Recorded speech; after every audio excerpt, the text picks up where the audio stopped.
at 16 you hit the road and you're busking through. You're in America and you're. So see you in 2 weeks. That's massive. Again, great courage to do something like that. But I think at 16 you think exactly that feeling of going, well, what the hell? An adventure, and you've got all the time in the world ahead of you, and you know everything. Yeah, absolutely everything. Oh, never been older.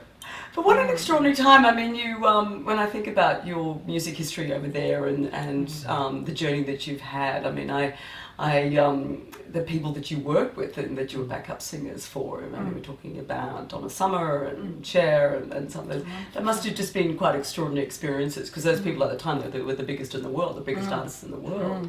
Again, it was very dichotomous. We lived in Silver Lake in the hills next door to some, this sort of Mexican compound with chicken coops, and we used to hang at Jack and Angelica's place up in the hills, and just completely dichotomous. And that was a real adventure too. Yeah. And I think through, I won't say suffering, but through sort of struggling money-wise or anything in life, I think you have a very different appreciation of things. Yeah. And to me, that's from that time, I have a very interesting appreciation of that stuff, because it was so dichotomous. Because you were sort of hanging out with the rich and famous. You're talking about Jack Nicholson and doing incredible things. Angelica Houston, which were amazing time to be there when those two were together. Exactly. Such a formidable pair.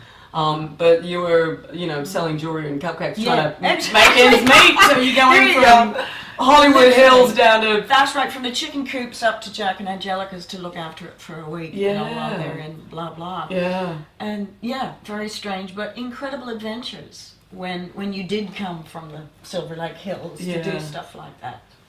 Amazing. And then you met Glen Shorrock over there, and that was just a random meeting, and he's the reason you ended up coming to Australia. In a sense, yes. Well, directly. I lived in a house full of Australians in Laurel Canyon.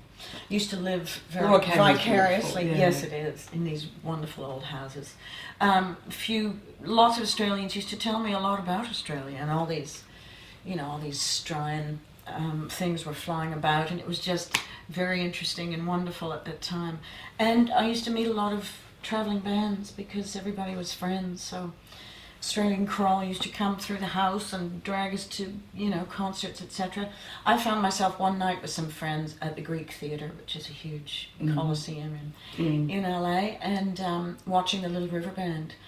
And again, this dichotomy. I drove a little white Volkswagen that had to be push-started.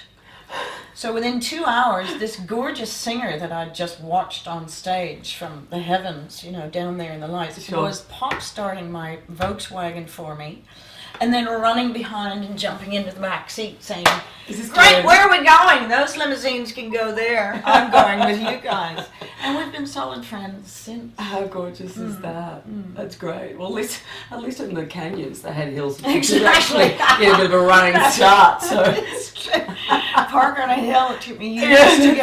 I have it. How cute is that? But I remember those days. When I was modelling, as I said, we've sort of been parallel a little bit. So I was living in Germany at the time, in Hamburg, and the Little River Band, they were touring at the time, and they were a huge part of like I said, all this great rock period history in Australian music. Also, it was so strong then too.